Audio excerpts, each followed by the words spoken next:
যদি আমি বলি আমার রাসূল কেমন ছিলেন, তিনি ছিলেন মধ্যম আকৃতির। তিনি না লম্বা না খাটো।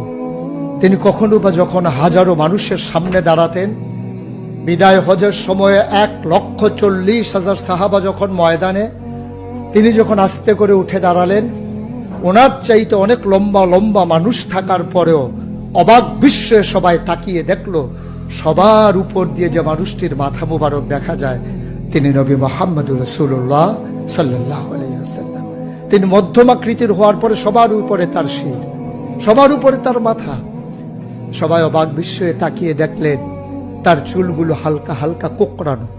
তিনি কখনো বা যখন চুলের ভিতরে তৈল দিয়ে আছড়াতেন, অবাক বিস্ময়ে মানুষ তাকিয়ে দেখতেন, মনে হতো চুলের মাঝে যেন মৃদুমন্দ ঢেউ দেখা যায়।